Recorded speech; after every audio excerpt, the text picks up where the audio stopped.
Welcome to Shri Rajiv Gandhi IAS academy. Friends, இந்த வீடியோவில் August 2 மற்றும் 3 தேதிகளுக்கான கரண்ட் அஃபேர்ஸ் எல்லாமே பார்க்க போகிறோம். சரி, வாங்க பார்க்கலாம். ஃப்ரெண்ட்ஸ், இந்த வீடியோடைய நோட்ஸ் எல்லாமே கீழே பிடிஎஃபாக டிஸ்கிரிப்ஷன் கொடுத்துருக்கோம். அதெல்லாமே கிளிக் பண்ணி டவுன்லோட் பண்ணிச்சிங்க. அப்புறம் நம்ம டெலகிராம் குரூப் லிங்க்குமே கீழே டிஸ்கிரிப்ஷன் கொடுத்துருக்கோம். அதுலேயுமே கிளிக் பண்ணி ஜாயின் பண்ணிங்க. நம்மளுடைய டெலகிராம் குரூப்பில் கரண்ட் அஃபேர்ஸ் குயிசஸ் நடத்திட்டு வரோம். நீங்களுமே ஜாயின் பண்ணி அட்டன் பண்ணிக்கலாம். ஓகே, சரி வாங்க பார்க்கலாம். ஃபஸ்ட்டு, அல்லூரி சீதாராமராஜு சர்வதேச விமான நிலையத்தை பிரதமர் மோடி எங்கு திறந்து வைத்தார்? இதற்கான ஆன்சர் ஆந்திர பிரதேசம். இப்போ பார்த்திங்க அப்படின்னா, முதல்ல அல்லூரி சீதாராமராஜு அப்படின்னா யாருன்னு பார்க்கலாம். ஆந்திராவை சேர்ந்த ஒரு பழங்குடியின தலைவர் தான் இவர். இந்த ராம்பா கிளர்ச்சி அப்படின்னு நம்ம படிச்சிருப்போம். 1922 அந்த டைமில் நடந்த பழங்குடியின கிளர்ச்சிக்கு தலைமை தாங்கினவர் அல்லூரி சீதாராமராஜு. அவருடைய பேர்லேயே ஆந்திராவில் ஒரு சர்வதேச விமான நிலையத்தை திறந்து வைத்திருக்காங்க. ஓகே, இப்போ இந்த விமான நிலையத்தை பற்றி பார்க்கலாம்.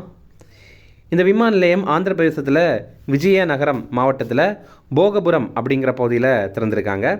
இது ஆந்திராவுடைய முதலாவது கிரீன்ஃபீல்டு சர்வதேச விமான நிலையம். கிரீன்ஃபீல்டு சர்வதேச விமான நிலையம் அப்படின்னா என்னென்னா, முதல் முறையாக நிலம் தேர்வு செய்யப்பட்டு முதல் முறையாக அதிலேயே கட்டியிருக்காங்க அப்படிங்கிறது தான் அர்த்தம். ஏன்னா இதுவரைக்கும் ஆந்திராவில் சில விமான நிலையங்கள், சர்வதேச விமான நிலையங்கள் இருக்குது. ஆனால் அதெல்லாமே வேறு சின்ன விமான நிலையங்களை தரம் உயர்த்தி இன்னும் மேம்படுத்தி சர்வதேச விமான நிலையமாக கொண்டு வந்துட்டாங்க. அதெல்லாமே ப்ரௌன்ஃபீல்டு விமான நிலையம் அப்படின்னு சொல்லுவாங்க. ஆனால் இதுதான் பார்த்தீங்கன்னா அப்படி லேண்டு வாங்கி இவங்களே முழுக்க கட்டியிருக்காங்க. ஓகே, அதனால தான் இதை கிரீன்ஃபீல்டு சர்வதேச விமான நிலையம் அப்படின்னு சொல்கிறாங்க. ரூபாய் 5640 கோடி செலவில் இந்த விமான நிலையத்தை உருவாக்கியிருக்காங்க.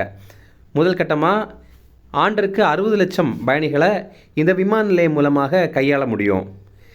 இந்த திறப்பு நிகழ்ச்சியில் ஒரு கின்னஸ் சாதனை படைத்திருக்காங்க. என்ன அப்படின்னா, 13,000க்கும் மேற்பட்ட மாணவர்கள் பாரம்பரிய திம்சா நடனத்தை ஆடி அவங்க கின்னஸ் சாதனை படைத்திருக்காங்க.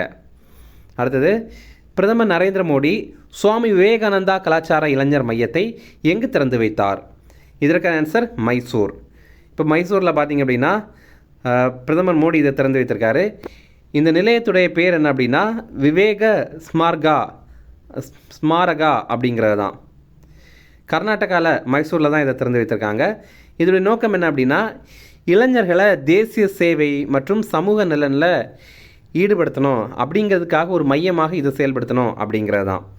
இந்த நிகழ்வில் பிரதமர் மோடி என்ன தெரிவித்திருப்பார் அப்படின்னா, மைசூர் மகாராஜா சுவாமி விவேகானந்தரை ஆதரித்தார் அப்படிங்கிறத தெரிவித்திருப்பார்.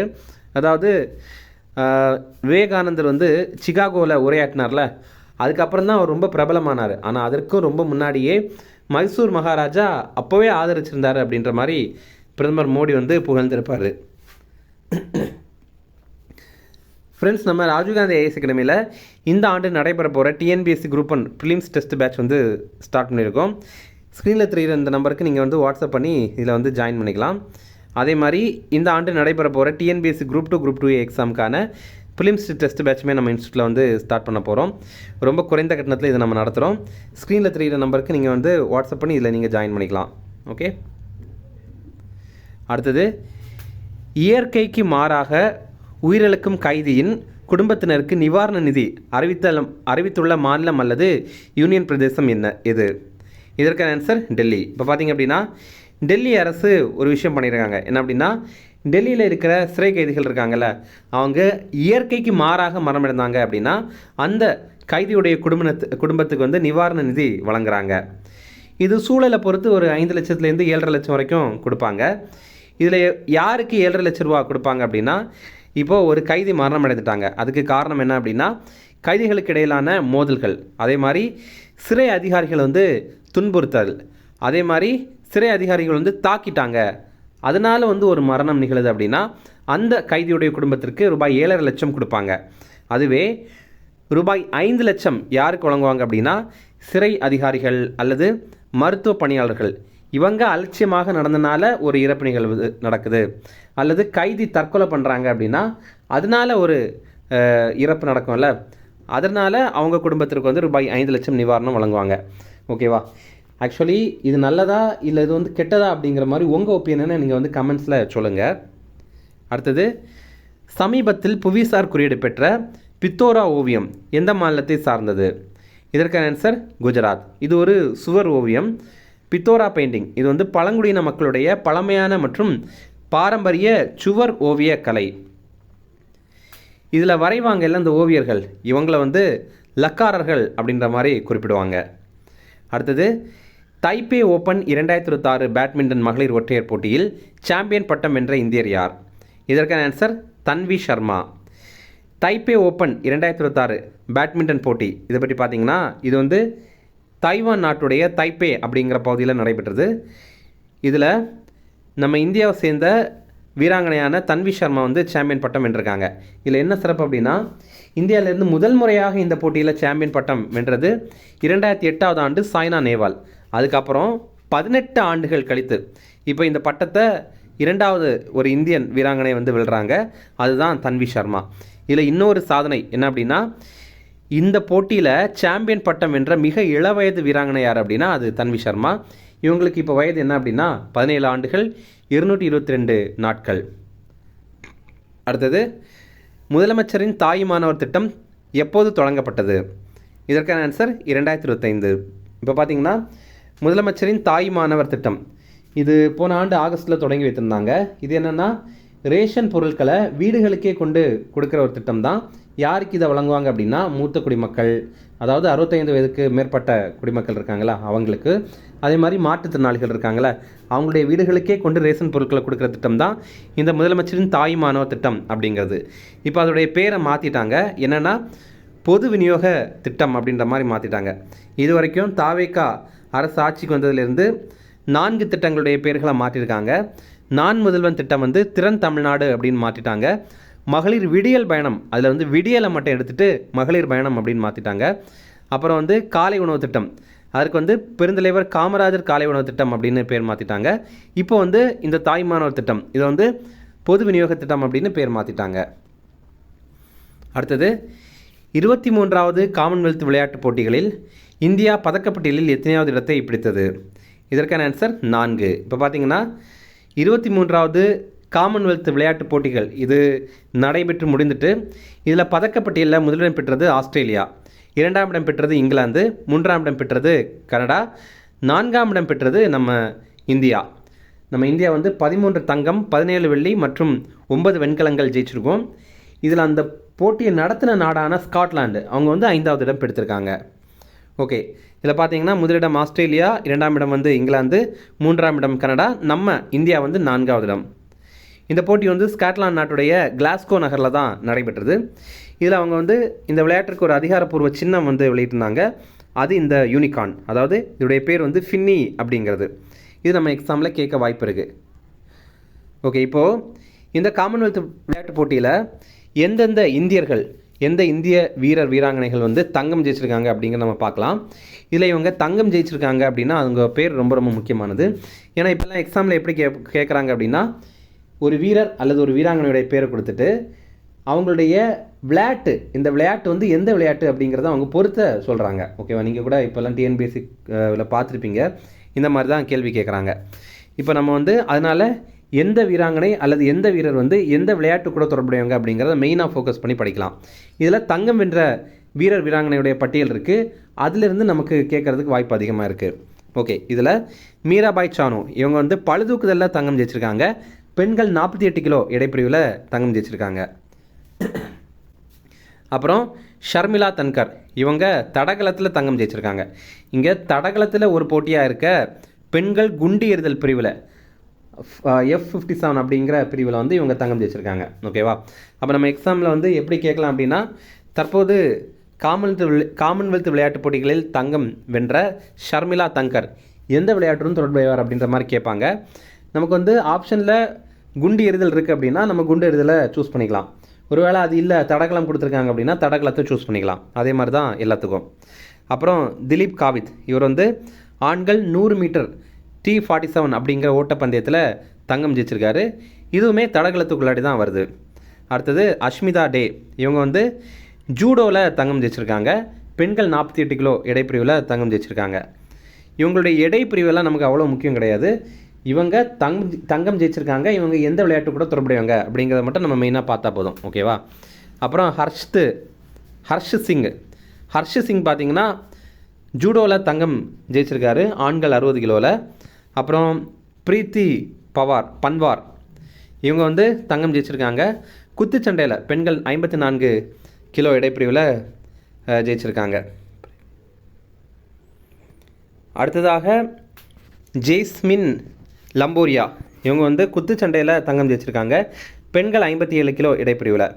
அடுத்தது சோமன் ராணா, இவங்க வந்து தடகளத்தில் தங்கம் ஜெயிச்சிருக்காங்க. இந்த தடகளம் வந்து ஆண்கள் குண்டு எறிதல் F57 அப்படிங்கிற போட்டியில். அடுத்தது குத்துச்சண்டையில் சாக்ஷி சௌத்ரி, இவங்க வந்து தங்கம் ஜெயிச்சிருக்காங்க. பெண்கள் 51 கிலோ இடைப்பிரிவில். அடுத்தது பிரியா கங்காஸ், இவங்க வந்து குத்துச்சண்டையில் தங்கம் ஜெயிச்சிருக்காங்க. பெண்கள் 60 கிலோ இடைப்பிரிவில். அப்புறம் அருந்ததி சௌத்ரி, இவங்களும் தங்கம் ஜெயிச்சிருக்காங்க. குத்துச்சண்டையில் பெண்கள் 70 கிலோ இடைப்பிரிவில். அப்புறம் சச்சின் சிவாஜ், இவர் வந்து குத்துச்சண்டையில் தங்கம் ஜெயிச்சிருக்காரு. ஆண்கள் 60 கிலோ இடைப்பிரிவில். அப்புறமா அங்குஷ் பங்கால், இவரும் தங்கம் ஜெயிச்சிருக்காரு. குத்துச்சண்டையில் ஆண்கள் 80 கிலோ இடைப்பிரிவில். ஓகேவா? இந்த மாதிரி இந்தியாவில் மொத்தமாக 13 பேர் தங்கம் ஜெயிச்சிருக்காங்க. அடுத்தது 16வது மக்கள் தொகை கணக்கெடுப்பு பணிகள் தமிழ்நாட்டில் எப்போது தொடங்கின? இதற்கான ஆன்சர் ஆகஸ்ட் 1, 2026. இப்போ நம்ம இந்தியா முழுவதுமே மக்கள் தொகை கணக்கெடுப்பு பணிகள் வந்து தொடங்கியிருக்காங்க. இந்த மக்கள் தொகை கணக்கெடுப்பு வந்து 16வது மக்கள் தொகை கணக்கெடுப்பு பணிகள். கடைசியாக 2011 தான் நமக்கு மக்கள் தொகை கணக்கெடுப்பு நடத்துனாங்க. அதுக்கப்புறம் இப்போ பார்த்திங்கன்னா இப்போ தான் மக்கள் தொகை கணக்கெடுப்பு வந்து நடத்துகிறாங்க. இப்போ நம்ம தமிழ்நாட்டில் இதற்கான பணிகள் வந்து ஆகஸ்ட் 1ஆம் தேதி தொடங்கியிருக்கு. முதல் கட்டமாக வீடு பட்டியல் மற்றும் வீடுகள் கணக்கெடுப்பு நடத்துகிறாங்க. இது ஆகஸ்ட் 1ஆம் தேதியிலேருந்து 30ஆம் தேதி வரைக்கும் நடத்துகிறாங்க. இதில் மொத்தமாக 33 கேள்விகள் கேட்குறாங்க.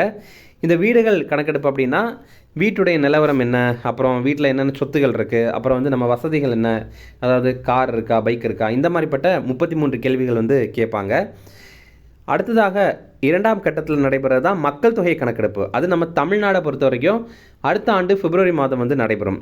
அப்போ 2ஆம் கட்டத்தில் என்னென்ன கேட்பாங்க அப்படின்னா வீட்டில் இருக்கிற நபர்களுடைய எண்ணிக்கை, அப்புறம் வீட்டில் இருக்கிற நபர்களுடைய சமூக மற்றும் பொருளாதார நிலை என்ன, அப்புறம் வந்து கலாச்சாரம் எப்படி இருக்குது, இந்த மாதிரி பிற விவரங்கள் எல்லாம் கேட்பாங்க. இதில் தான் வந்து ஜாதிவாரி கணக்கெடுப்பு நடத்துவாங்க. ஓகேவா? அடுத்தது பிரதமர் மோடி எத்தனை வாரங்களுக்கான போதைப்பொருள் எதிர்ப்பு விழிப்புணர்வு இயக்கத்தை தொடங்கினார்? இதற்கான ஆன்சர் 100 வாரங்கள். இப்போ பார்த்திங்க அப்படின்னா நம்ம பிரதமர் மோடி இந்த ஆகஸ்ட் 2ஆம் தேதி 100 வாரங்களுக்கான போதைப்பொருள் எதிர்ப்பு விழிப்புணர்வு இயக்கத்தை வந்து தொடங்கியிருக்காரு. இதோடைய பேர் என்ன அப்படின்னா நஷா முக்த யுவா ஃபார் விக்ஷித் பாரத் சங்கல்ப் அபியான் அப்படிங்கிறது. தமிழில் வளர்ச்சியடைந்த பாரதத்திற்கான போதை இல்லா இளைஞர்களின் உறுதிமொழி இயக்கம் அப்படிங்கிறது தான். இது ஒரு 100 வார கால தேசிய விழிப்புணர்வு இயக்கம். இதனுடைய நோக்கம் என்ன அப்படின்னா இளைஞர்களை ஒருங்கிணைத்து போதைப் பொருளற்ற இந்தியாவை உருவாக்கணும் அப்படிங்கிறது தான். அப்போ இதில் என்ன பண்ணுறாங்க அப்படின்னா முதல்ல வந்து போதைப் பொருள் பற்றிய விழிப்புணர்வை இளைஞர்கள்கிட்ட பரப்புவாங்க. அதில் வந்து ஒவ்வொரு ஞாயிற்றுக்கிழமையில் நடைபயணம் நடக்கும், அதே மாதிரி விளையாட்டுப் போட்டிகள் இதெல்லாம் நடக்கும். ஓகேவா? இதோட எல்லா ஏமும் வந்து போதைப் பொருளை ஒழிக்கணும் அப்படிங்கிற மாதிரி இளைஞர்கள்கிட்ட விழிப்புணர்வை ஏற்படுத்தணும் அப்படிங்கிறது தான். அடுத்தது இந்தியாவில் எத்தனை சதவீத லெபிடோப்டரா இனங்கள் உள்ளன? இதற்கான ஆன்சர் 8.25%. லெபிடோப்டரா அப்படின்னா வண்ணத்து பூச்சிகள் மற்றும் இந்த அந்து பூச்சிகள் இருக்குல்ல, அந்த இனங்கள் தான். அது நம்ம இந்தியாவில் 8.25% இருக்குது. அதாவது உலக அளவில் இருக்கிற இனங்களில் நம்ம இந்தியாவில் தான் 8.25% இனங்கள் வந்து இருக்குது. இதை பற்றி டீட்டெயிலாக பார்க்கலாம். இப்போது இந்தியாவில் 13,703 லெபிடோப்டரா இனங்கள் இருக்குது. இது உலக அளவில் இருக்கிற இனங்களில் 8.25%. இதில் பார்த்திங்கன்னா வண்ணத்து பூச்சிகள் அப்படின்னு பார்க்கும்போது 1417 வண்ணத்து பூச்சி இனங்கள் தான் இருக்குது. ஆனால் மீதி இருக்கிறது எல்லாமே அந்துப்பூச்சி இனங்கள் தான். 12,286 அந்துப்பூச்சி இனங்கள் இருக்குது. இந்த தகவல் வந்து ஜூ டாக்ஸா அப்படிங்கிற சர்வதேச ஆய்வுதளில் பட்டியலாக வெளியிடப்பட்டிருக்கு. இந்த ரிப்போர்ட்டை ரெடி பண்ண அமைப்பு வந்து இந்திய விலங்கியல் ஆய்வகம், அதாவது ஜுவாலஜிக்கல் சர்வே ஆஃப் இந்தியா அப்படிங்கிற அமைப்பு. அடுத்த முக்கிய தினங்கள் பார்க்கலாம். தேசிய உறுப்பு தான தினம், இது வந்து ஆகஸ்ட் 3ஆம் தேதி. இந்த ஆண்டுக்கான கருப்பொருள் உறுப்பு தானம் உயிர் காக்கும் பிரச்சாரம் அப்படிங்கிறது. ஹிந்தியில் அங்தான் ஜீவன் சஞ்சீவனி அபியான் அப்படிங்கிறது தான். உலக உறுப்பு தான தினம் வந்து ஆகஸ்ட் 13ஆம் தேதி கடைபிடிக்கிறோம். நம்ம இந்தியாவில் உறுப்பு தானம் ரொம்ப அதிகமாக எங்கே நடைபெறுது அப்படின்னா நம்ம தமிழ்நாட்டில் தான் நடைபெறுது. அடுத்தது அல்லூரி சீதாராமராஜு சர்வதேச விமான நிலையத்தை பிரதமர் மோடி எங்கு திறந்து வைத்தார்? இதற்கான ஆன்சர் ஆந்திர பிரதேசம். அடுத்தது பிரதமர் நரேந்திர மோடி சுவாமி விவேகானந்தா கலாச்சார இளைஞர் மையத்தை எங்கு திறந்து வைத்தார்? இதற்கான ஆன்சர் மைசூர். அடுத்தது, இயற்கைக்கு மாறாக உயிரிழக்கும் கைதியின் குடும்பத்தினருக்கு நிவாரண நிதி அறிவித்துள்ள மாநிலம் அல்லது யூனியன் பிரதேசம் எது? இதற்கான ஆன்சர் டெல்லி. அடுத்தது, சமீபத்தில் புவிசார் குறியீடு பெற்ற பித்தோரோ ஓவியம் எந்த மாநிலத்தை சார்ந்தது? இதற்கான ஆன்சர் குஜராத். அடுத்தது, தைப்பே ஓப்பன் 2026 மகளிர் ஒற்றையர் போட்டியில் சாம்பியன் பட்டம் வென்ற இந்தியர் யார்? இதற்கான ஆன்சர் தன்வி சர்மா. அடுத்தது, முதலமைச்சரின் தாய்மானவர் திட்டம் எப்போது தொடங்கப்பட்டது? இதற்கான ஆன்சர் 2025. அடுத்தது, 23வது காமன்வெல்த் விளையாட்டுப் போட்டிகளில் இந்தியா பதக்கப்பட்டியலில் எத்தனையாவது இடத்தை பிடித்தது? இதற்கான ஆன்சர் 4. அடுத்தது, 16வது மக்கள் தொகை கணக்கெடுப்பு பணிகள் தமிழ்நாட்டில் எப்போது தொடங்கின? இதற்கான ஆன்சர் ஆகஸ்ட் 1, 2026. இதில் இன்னொன்று என்ன அப்படின்னா, இந்த மக்கள் தொகை கணக்கெடுப்பிற்கு சின்னங்கள் அறிவித்திருந்தாங்க. முன்னாடி நம்ம கரண்ட் அஃபேர்ஸில் பார்த்துருந்தோம். என்னென்னா, இதில் ஒரு ஆண் மற்றும் ஒரு பெண், இவங்க கணக்கெடுப்பாளர்கள் இருக்காங்கள, அந்த ஒரு வடிவத்தில் அமைத்திருக்காங்க. இந்த ஆணுடைய பேர் விகாஸ், இந்த பெண்ணுடைய பேர் பிரகதி. அடுத்தது, பிரதமர் மோடி எத்தனை வாரங்களுக்கான போதைப்பொருள் எதிர்ப்பு விழிப்புணர்வு இயக்கத்தை தொடங்கினார்? இதற்கான ஆன்சர் 100 வாரங்கள். அடுத்தது, இந்தியாவில் எத்தனை சதவீத லெப்பிடோப்டரா இனங்கள் உள்ளன? இதற்கான ஆன்சர் 8.25%. அப்புறம் போன வீடியோவில் நம்ம ஒரு ப்ரீவியஸ் இயர் கேள்வி கேட்டிருந்தோம், அதற்கான ஆன்சர் பார்க்கலாம். நெய்வேலி லிக்னைட் கார்ப்பரேஷன் நிறுவனம் இந்திய அரசால் எப்போது நிறுவப்பட்டது அப்படிங்கிறது தான் கேள்வி. Answer option A 1956. அப்புறம் இன்றைக்கான கேள்வி, இதில் சில பல்கலைக்கழகங்கள் கொடுத்துருக்காங்க. இது எந்த ஆண்டு தொடங்கினாங்க, அதன் அடிப்படையில் நம்ம இதை வரிசைப்படுத்தணும். மனோன்மணியம் சுந்தரனார் பல்கலைக்கழகம், பாரதிதாசன் பல்கலைக்கழகம், திருவள்ளுவர் பல்கலைக்கழகம், அப்புறம் பெரியார் பல்கலைக்கழகம், இதெல்லாம் இருக்குது. நீங்கள் கண்டிப்பாக இதை வரிசைப்படுத்துங்க. அப்படின்னா தான் நீங்கள் கரெக்டாக தான் எழுதிருக்குறீங்க, கரெக்டாக தான் ஆன்சர் பண்ணியிருக்கீங்களா அப்படிங்கிற மாதிரி நீங்கள் நாளைக்கு பார்க்கும்போது அதை கரெக்டாக படிச்சுப்பீங்க. ஓகேவா? அவ்வளோதான் ஃப்ரெண்ட்ஸ்.